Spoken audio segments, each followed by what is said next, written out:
Tapi nanti kalau Beyond 7 ada kecurangan lagi. Wah, Itu yang kita harus. hancur. Selamat pagi teman-teman. Hari ini saya berbincang-bincang dengan Leko langsung satu daerah dengan saya. Pekanbaru, Ujung Batu yang tepatnya. Di mana di Ujung Batu? Kota Lama. Kota Lama. Saya di SP1 Sungai Kuti. Kota Lama itu apa? Sungai Kuti juga, Le? SP7. Bukan Kota Lama kan Seikuti, Sungai Kuti itu. Sekuti. Seikuti. Jadi berarti aku Sungai Kuti. Beda desa doang. Beda desa. Nah, udah doang enggak, Mak? Udah doang nih. Pekanbaru biasanya pantai yang bukan ya? Pantai. Ke Pekanbaru apa? Bahasa Pantai Amangang. oh, itulah. Itu bahasanya sopan, teman-teman. Namun nanti kita sensor sedikit. Nah, itulah ya. Nah, teman-teman, ini teman lamaku, teman-teman ya. Jadi dia antusias sekali dan saya antusias sekali juga ingin bertemu karena kita mau nostalgia ya, kayak pacaran ya. Lama tak jumpa. Nah, itulah. Kira-kira apa mau kita bahas ini, Le? Sambil santai aja. Kita bahas ya bagaimana. Saya juga nonton sebelumnya pertandingan layar dengan si Putra? Putri ya. Oh, Putri. Oke. Putri. Seperti yang sebelum bertanding Putri terus. Jadi kita dengar ya kan, ada rematch nih, bagaimana tanggapannya? Iya. Kalau untuk saya belum mengumumkan rematch, tapi Celos dan Sardo sudah membuat podcast dan akan ada rematch di Beyond 7 di situ kan? Iya betul. Saya kutip di YouTube-nya itu akan ada Beyond 7. Nah, itulah dengan prediksi-prediksi mereka, it's okay lah, itu hak mereka. Nah, itu kemungkinan dibilangnya kalau nggak bulan 4, bulan 6, bulan 8 begitulah. Saya nggak tahu bulannya, yang pasti tahun depan akan ada rematch. Iya. Jadi persiapan lain untuk melawan si Putri bagaimana? Tapi sebenarnya saya rubah dulu.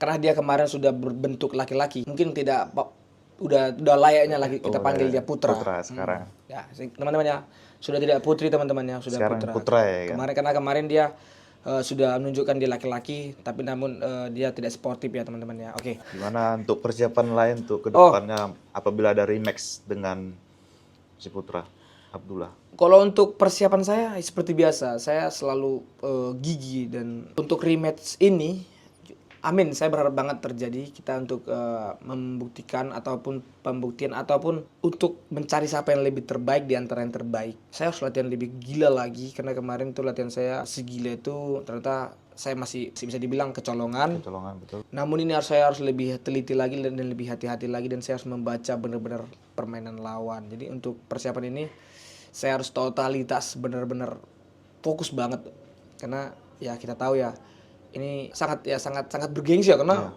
heboh kan. Heboh, betul. Heboh se-Indonesia mah Trending hebohnya nomor 1 pada saat itu. Ya, sampai sekarang masih panas juga. panas. Sampai sekarang saya live di TikTok juga masih itu aja dibahas. Setiap saya buat konten di YouTube itu juga, Facebook, ya, betul. TikTok, Instagram masih aja itu. Buzzer-buzzernya masih menyerang saya, tapi nggak apa-apa. Itu dengan buzzer-buzzer menyerang saya bangga sih karena rame ya kan jadinya. Ramai yang lagi naik juga ya kan. Iya, makanya ya untuk persiapan ini saya ya masih tetap di Indonesia untuk latihannya, tapi saya untuk merubah strategi kedepannya. Ya, strategi kedepannya pastinya saya serahkan sama coach. Mungkin baru kolaborasi dengan saya, karena coach saya itu pasti nanya, ini kira-kira Nal, kemarin apa kesulitan kamu, apa kelebihan kamu, itu nanti akan dievaluasi. Begitu juga dia jadi evaluasi juga dengan coachnya. Ini mengenai kemarin kan itu kok bisa draw itu. Nah itu juga yang saya setelah pertandingan lawan Putra lah itu viral benar itu. Semua membahas tentang, sedangkan si Putra telah melakukan kesalahan fatal itu. Kalau kita lihat dengan peraturannya kan sudah langsung diumumkan tuh kalah sebenarnya si Putra itu. Ya, apalagi dia cuma mengambil dengan fatal melalui kepala belakang. Sebenarnya kan sudah bisa dikatakan dia kalah. Pasti ya kita pun nggak tahu juga seperti apa wasitnya, tanggapan wasitnya bagaimana. Iya sih. Ya itu yang jadi dipertanyakan, diperbincangkan pada setelah pertandingan tersebut. Ya karena heboh ya, karena ya dia melakukan pelanggaran. Soalnya saya bilang dia kan seorang atlet Muay Thai. Tidak saya benarkan sebenarnya dia mengeluarkan itu, tapi mungkin refleks ya. Refleks, dia kan betul. orang Muay Thai wajar. Tapi itu kan tergantung atletnya. Saya juga atlet Atlet MMA. MMA. Bisa aja dia saya tendang, saya take down langsung, saya lebih bam. lebih parah lagi, lebih Iya ganas. bisa aja, tapi ya mungkin dia ke depannya pasti dia evaluasi, dia harus sering latih. Mungkin dia harus Menahan ngurangin refleks. itu, iya. Sebenarnya bagus, atlet itu harus punya refleks tinggi. Tapi karena dia Bertandingnya kan kita di bertandingnya di rules kickboxing. kick striking, iya, dia harus menyesuaikan. Jadi kalau dibilang kemarin mengenai elbow belakang ya gimana ya? Dia up, saya lihat dia up. Ya, Posisi saya depan saya begini. Kalau saya ngasih gini robek kepala saya. betul. Ya kan? Ya saya mau nggak mau saya tunduk gini. Tunduk. Tangan saya ada di sini, tapi dia masuk Dia sini. merasa- Zup. masuk, Nah, betul. sebenarnya itu juga saya sih tidak kesalahan dia karena saya tahu kan dia ngambil ancang-ancang. Wajar kalau saya tunduk, wajar untuk kena kepala belakang. Ya mungkin dia tahan juga. Dan itu juga bukan, saya rasa dari video yang saya lihat itu bukan target dia. Target itu emang benar-benar viral, emang mau elbow. Tapi dia nggak sadar dia mengeluarkan itu. Tapi saya lihat di video terakhir setelah dia up elbow itu, dia menyalakan ke arah corner. Seakan-akan itu diajarin. Itu diajarin. Itu yang saya salahkan, itu tidak sportivitas. Berarti itu kalau saya sebagai promotor itu harus saya tegur itu juga. Bahwasanya ini pertandingan harus junjung tinggi sportivitas. Kan ada Ya, slogan kita slogan sebagai atlet kan. atlet. Junjung tinggi sportivitas. Itu Sportivitas. harus, mau kita di luar beku keras, kita gengsi-gengsian. Mau olahraga apapun itu tetap. Tapi saat fight atau saat dia ring atau untuk dunia combat sport, ya harus sportivitas, junjung tinggi sportivitas. Nah itu mungkin disitulah dia tuh kelemahan dia. Dia belum bisa mengendalikan sportivitas atau emosionalnya. Emosional, betul. Begitu juga dengan timnya. Ya itu saya ngomong saya ngomong selaku saya atlet gitu Iya. kan. Kalau emang dia orangnya timnya mereka itu sportif, ya mau kalah mau menang mau gimana pun kan tetap sportif. Tetap Yang pasti sportif. paling nge-push, ayo kamu lebih bagus lagi, kamu harus punya strategi ini ya. Itu mungkin. Tapi kalau strategi untuk mencerdai atau melanggar rules, itu berarti dia udah di luar Udah di luar peraturan, berarti udah tidak sportif lagi. lagi. Nah, jadi slogan untuk atlet itu udah Udah tidak ada digunakan. lagi digunakan lagi sama dia. Tidak dia pegang. Jadi kalau rematch nanti, ya saya kalau rematch saya pasti meminta untuk promotor yang mengingatkan lagi agar sportivitas itu ditekankan di dalam pertandingan, dan pahami lagi rulesnya untuk promotor nanti. Kalau diberikan saya kesempatan, saya mungkin di sini mungkin mudah-mudahan beliau melihat agar ditekankan apa yang boleh dan apa yang tidak boleh, dan poin-poin apa yang harus dikuasain untuk atlet, biar dia tahu juga. Kalau kayak saya kemarin kan calf kick itu setahu saya tidak poin, tapi ada di UCC mengeluarkan apabila memiliki damage ada poinnya. Nah, sekarang gini, kaki itu kalau di calf kick itu pasti ada damage-nya, pasti bergerak. Pasti bergerak, betul. Nah, pasti bergerak. Sekarang gini, damage-nya yang bagaimana? Damage yang bagaimana itu tanda tanya kan. Iya. Jadi kita harus nanti makanya harus perlu diperjelas. Hanya ada calf kick hanya bergerak misalnya bergerak 5 cm, Iya. itu kan bergerak juga, Betul. ada damage-nya. Bergerak jauh. Nah, itu beda. Yang mana yang mungkin dapat poinnya. ya mungkin bergerak kuat yang mungkin memiliki tekanan kuat, itu mungkin bisa jadi. Tapi kan di sini perlu ditekanin untuk atlet biar semua menguasai. Betul. Nah, untuk di Malaysia kemungkinan akan rematch di Malaysia. Saya sih karena kan si Putra bilang atau abangnya Jordan Boy tidak akan mau tanding di luar Malaysia. Ya saya bilang kalau saya tuh gimana ya? Saya sebagai fighter saya nggak mulu-mulu. Kalau dibilangnya oke di luar bila perlu. Kalau bila perlu jangan di negaranya juga apa-apa. Iya. Ya kan? Kalau dibilangnya di negaranya oke nggak apa-apa. Nah, satu saya minta junjung tinggi sportivitas. Yang kedua, kalau emang ya dengan segala kerendahan hati saya minta jurinya juga kalau bisa Jangan dari mereka. Dan jangan dari kita. Dari kita. Nah, tapi Ambil kan dari tergantung luar, tergantung promotor. Promotor. Karena gini, kemungkinan kalau dari kita ada, dari mereka ada. Nah, seperti kemarin ada kontroversi lah dari penilaian juri. Dari semua nilai ada yang nilainya semua dapat. Ada satu orang Yang mulai tidak. 1 sampai 3 itu saya nggak pernah dimenangkan. Dimenangkannya dari ronde pertama sampai ketiga. Itu adalah pokoknya jelas dari pihak kita. Makanya apakah ada sakit hati dengan saya? Tapi saya nggak pernah, saya nggak punya musuh, Bahkan semua atlet saya temenin, saya nggak pernah musuh. Nah, makanya itu perlu gimana ya? Saya nggak pernah, saya nggak mengkomplain, itu hak juri dan wasit. betul. Saya nggak mau ikut campur nanti seakan-akan seperti ini nanti tidak. takutnya menggiring ke sana Iya. sini kan, saya nggak mau lah ya. Tapi kalau bisa diperhatikan sampai sejauh itu, karena atlet itu capek. Mungkin wasit dan juri dulunya atlet, tahulah perjuangannya bagaimana ya. Kita minta dihargain lah perjuangan kita. Yaudah, kalau kalah menang itu. Nanti saya minta kalau kalah menang. Jangan menang dikalahkan, poin tipis harusnya menang dikalahkan. Betul. Nah nih poin tipis dia patutnya menang, bisa dikalahkan. Bisa dikalahkan. Ya, jangan sampai itu. Udah, kalau aku emang anti viewer kalah, oke kalah nggak apa-apa. Tapi kalau misalnya saya menang walaupun tipis, tetap harus menang. Nah itu tekanan saya. Ini yang saya wanti-wanti, tapi saya percayalah Celos pasti menekankan untuk timnya karena sportivitas. Karena Celos ini orangnya walaupun dia masih muda, umurnya masih di bawah kita walaupun dia masih muda, tapi dia punya pemikiran untuk para atlet profesional banget lah. Dia nggak memikirkan ego dia.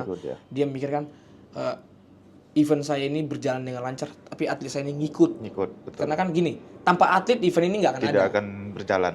Jadi dia tuh tahu mengikuti untuk menaikkan nama atlet, dia tahu untuk menaikkan, dia sama-sama naik. Dia maunya Bion naik, dia atlet juga naik. Seperti saya nih, saya 2 kali tanding ya kan, tahu lah pressure-nya bagaimana kan. Pressure yang paham. Makanya saya bilang, saya rasa Celos mungkin udah memikirkan itu. Tapi nanti kalau misalnya saya diberi kesempatan saat Freshcon, saya akan menekankan itu hak saya dong. Betul. Atau enggak ngasih masukan untuk kalau nanti di belakang layar saya kasih masukan untuk kalau Celos itu bisa nerima masukan, dia pasti bisa nerima masukan. Namun dia sibuk kan, namanya dia buat Bion sampai sebesar ini, bahkan dia punya mimpi sampai Grand Prix itu lebih besar lagi nanti. Nah, makanya saya bilang kalau bisa nanti, kalau saya nanti main di Malaysia, juri dan wasit harus wajib tidak dari kedua negara ya. Jangan benar-benar netral. Bila perlu disumpah, bila perlu. Iya enggak apa-apa kan? Betul. Karena ini jangan sampai menjatuhkan karir atlet. Nih kalau misalnya kalah ya udah kalah, berarti ini perlu perbaikan. Namanya dalam pertandingan itu wajib pasti ada kalah dan menang. Kita udah. Kalah dengan sportivitas kita bangga. Apabila menang tidak dengan sportivitas, kita pun menjadi diperbincangkan. Bila perlu wasit dan juri itu disumpah jujur. Ya kalau kalah, lihat poin-poin, menang. Jadi kalau misalnya nggak dilihat poin, ya udah berarti jangan ditambah-tambahin gitu ya. Tambah-tambahin, jangan ada pro sebelah. Itu sih.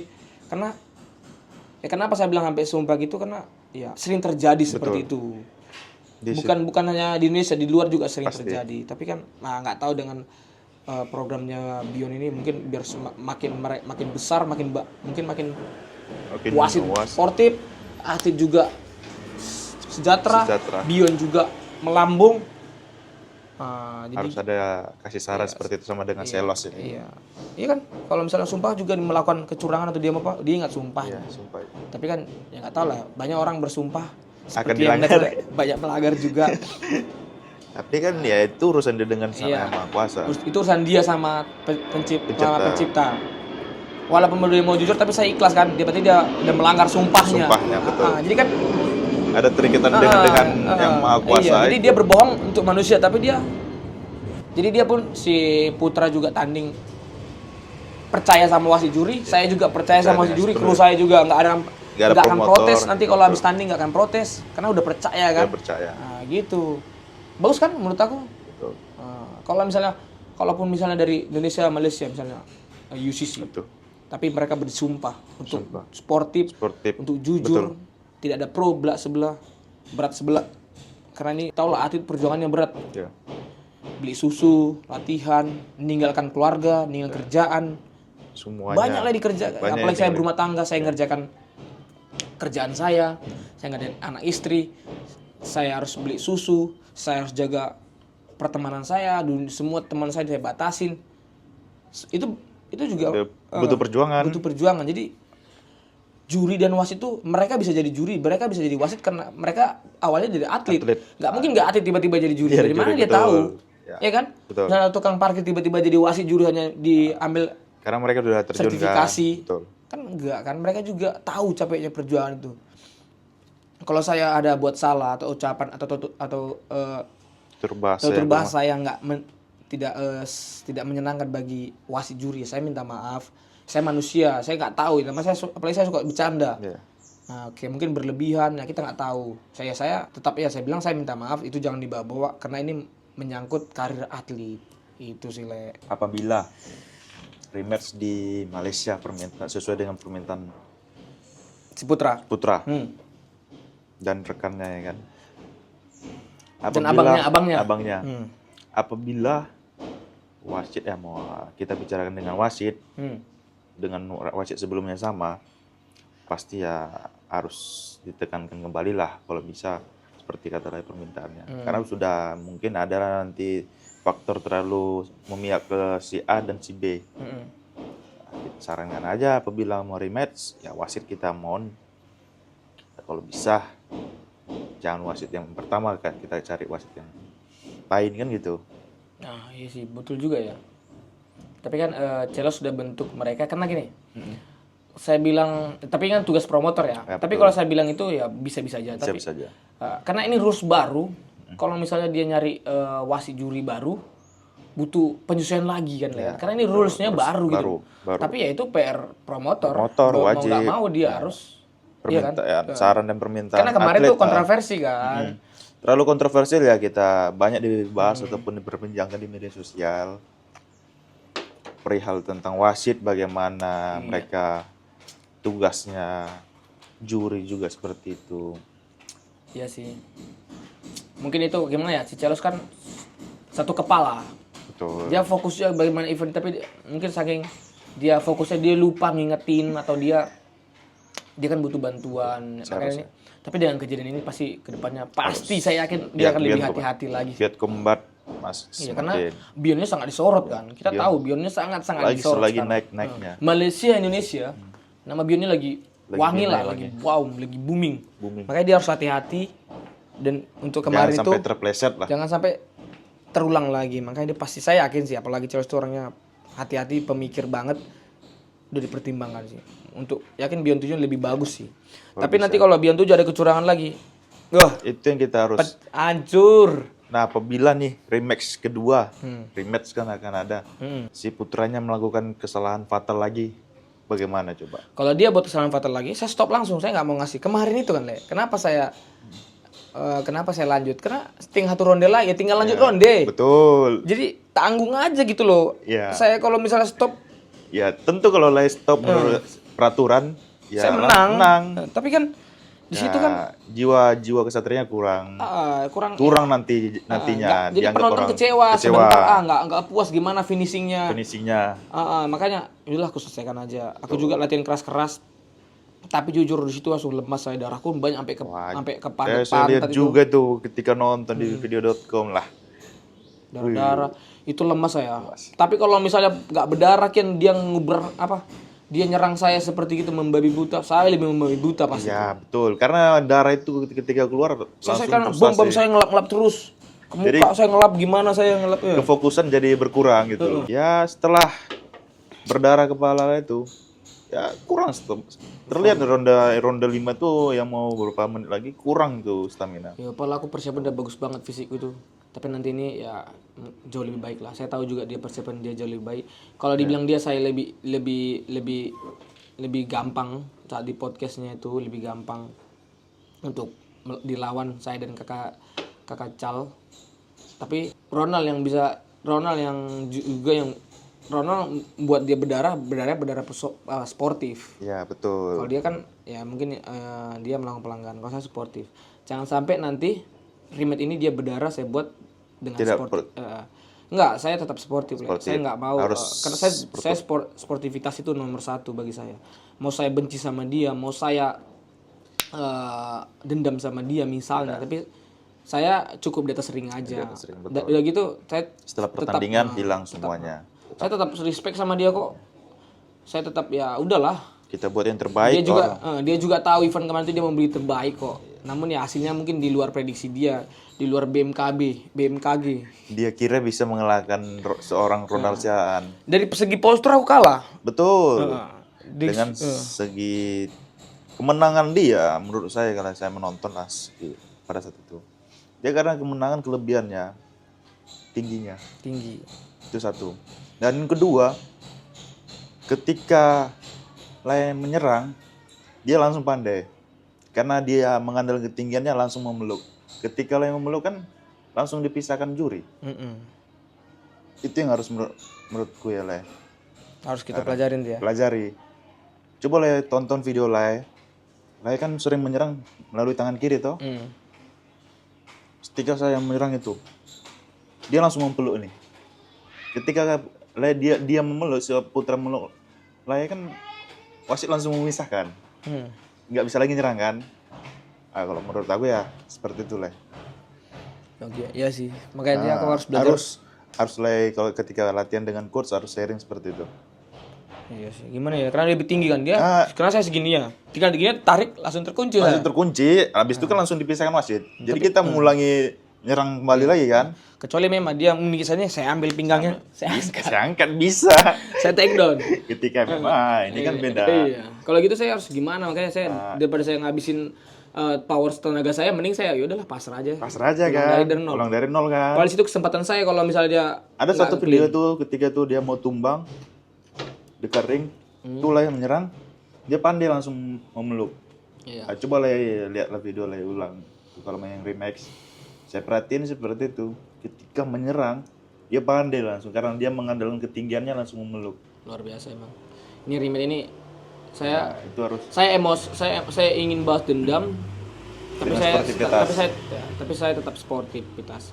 Bahas dendamnya bahas dendam yang sportif gitu loh. Jadi nggak ada bahas dendam yang ingin curang. Saya nggak mau. Saya selama saya tanding ya nggak pernah saya sekalipun curang sama lawan saya. Jujur aja, kalau emang itu saya lihat saya di kesempatan tapi mau melakukan illegal gitu, tapi saya stop, jangan. Karena itu sangat fatal, nama kita akan jelek, curang. Oke menang saya, tapi ada curang bahasa. Jadi menang nggak murni gitu, jadi nggak enak didengar. Ya ketika MMA juga saya lihat juga, saya tonton juga pertandingan. Jadi lah kan saya juga basic lah kan sebenarnya di MMA. Bagaimana, apakah ada masih mau melanjutkan untuk MMA atau bagaimana lagi? Ya saya tuh rindu banget saya tanding di MMA ya, karena ya gimana MMA itu mix campuran. Karena saya suka banget di bawah, di atas. Tapi saat ini saya masih kontrak eksklusif oleh Beyond. Saya selesaikan dulu lah. Tapi tetap kok saya latihan MMA sampai sekarang. Di camp itu saya tetap latihan. Saya latihan wrestling, saya latihan jiu-jitsu. Tetap saya latih terus. Kita nggak tahu habis tanding ini saya ada kontrak di mana, di MMA di mana. Tapi untuk saat ini saya fokus ke Beyond karena kontrak saya belum selesai. Udah selesai nanti barulah kita cari. Jadi misalnya udah selesai pun saya masih siap di MMA karena saya latihan terus. Striking saya makin matang. Tinggal ground saya tetap nggak lupa gitu. Jadi apabila ada nanti ke depannya setelah kontrak dengan Beyond selesai, apakah masih ada penawaran untuk main kembali ke MMA? Bagaimana? Kalau ada tawaran MMA, kemungkinan akan saya terima. Karena MMA itu basic saya ya, itu sangat seni bagi saya. Jadi fashion saya itu di MMA gitu loh. Kalau misalnya pun nanti ada penawaran kick striking ataupun muay thai ataupun kickboxing, saya terima juga. Yang pastinya manalah yang cuan menurut saya. Kenapa gini? Atlet tuh ya butuh cuan. Enggak munat. Kita tanding. Itu butuh duit untuk butuh menyambung hidup. Iya. Banyak dibilang, "Udah kamu enggak usah mikirin duit dulu. Kamu tanding dulu." Ya goblok loh, lagi kita dipukuli robek-robek, habis biaya tinggalin anak istri, sebuah kerjaan, latihan pukul-pukulan pagi sampai sore, sampai malam. Enggak ada. Ya kali kita enggak nyari duit. Orang goblok gitu. Kalau dibilang hanya sehat, mending saya jogging aja. Iya, ada. Saya fitness, bayar 1 bulan 300.000. Sehat Lah udah. Nggak Jaga pola makan. Betul. Ini pun juga atlet itu kita latihan malam kayak saya nih, latihan jam 7, selesai jam 10. Itu nggak langsung tidur loh. Panas tuh badan. Panas. Mau kita duluan AC tak panas, susah, melek terus. Padahal badan ini pengen tidur, mata melek, itu terganggu. Itu seorang atlet seperti itu. Iya, aduh, mungkin atlet mungkin semua atlet lah ngalamin itu. Mengalami hal seperti itu. Makanya saya bilang, kalau dibilang pernah saya bilang udah kamu mau tanding mikirin duit dulu. Kamu tunjukkan fashionmu yang baik, itu pasti ngikut. Ya teman, kamu yang ngomong itu atlet pula gitu loh. Itu di mana gitu ya? Kayak gak cocok aja gitu. Cocok aja menurut aku ya. Kita tanding kalau misalnya kita nggak dibayar tanding dapat fashion. Paling kita diundang, contoh podcast. Berapa sih bayaran podcast? Ya kan? Iya, betul. Paling diundang ke sana sini, paling dapat 1 juta makan. Itu apalagi kayak saya punya anak istri, punya beli susu, beli ini, itu kurang banget gitu. Kurang, betul. Makanya kalau dibilang orang begitu, ya udah kamu aja yang begitu. Kalau saya tanding, saya nyari duit, saya dapat duit, saya bisa menyambung hidup, saya bisa latihan lagi untuk beli susu, beli ini. Udah, kalau misalnya ada yang manggil, kita di media wow.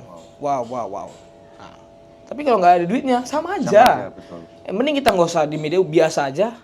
Tapi kita dipakai di sana, dipakai di sini, ya kan? Betul. Makanya, jadi untuk atlet-atlet itu, ya sekarang waktunya Combat Sport tuh lagi naik-naiknya, manfaatkan lah. Dan Kita dukung juga eventnya Beyond Combat ke depan. Beyond Combat, event apapun di Indonesia, dukung terus. Jadi saya sedikit ada masukan sih untuk atlet-atlet. Jadi atlet itu kan, ada masanya. Jadi kayak misalnya ada yang umur 33, 35 pensiun ataupun berapapun itu sebelum pensiun.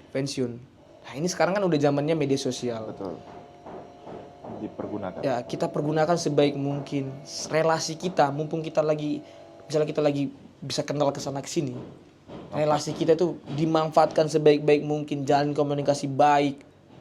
Bila perlu kalau misalnya kita mau pensiun, kita udah punya usaha bisnis yang bagus, yang untuk bisa menyambung hidup lah ke depannya. Karena jadi atlet ini akan ada masanya. Ada masanya.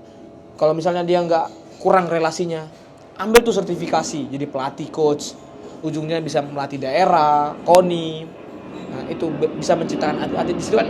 Kita bisa menciptakan atlet kan, kita pasti digaji kan, lumayan kan. Jadi kita stop jadi atlet, tapi ada pemasukan jalan terus. tetap. Makanya untuk atlet banyak saya lihat dia aktif atlet, tapi dia ketika sudah selesai pensiun dia lupa untuk masa selanjutnya saya harus bagaimana. Masa hidupnya ke depan. Apakah saya jadi atlet terus? Kan capek nurunin berat badan.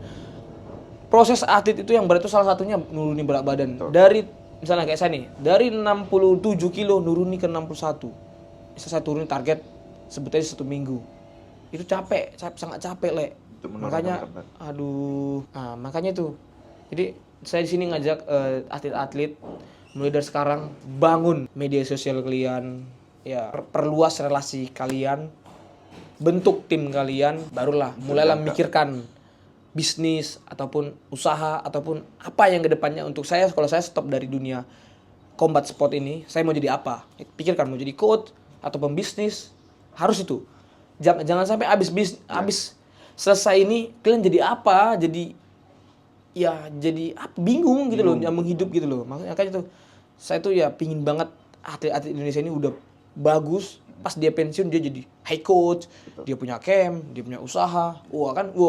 Jadi hasilnya itu kelihatan semuanya untuk kedepannya. Jadi guys, ini ada saran dari Ronald Chan untuk para atlet-atlet kedepannya, untuk masa depannya. Ini saran dari Ronald Chan.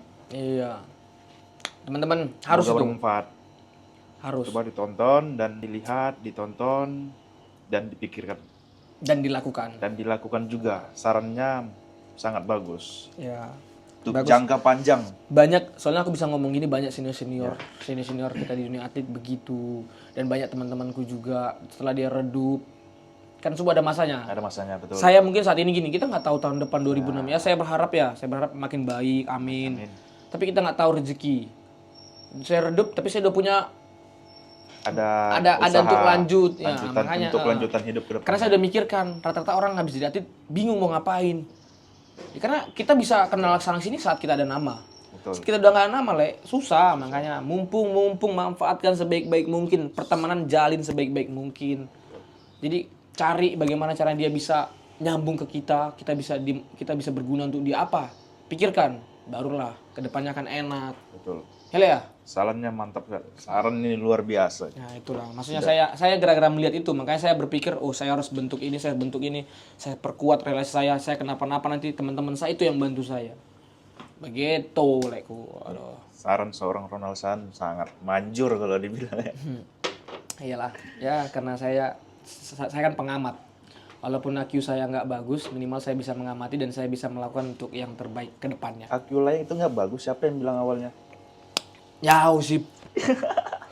Nanti jangan bahas-bahas itu lagi ya, Putra. Kita ganti topik lain, nggak seru banget.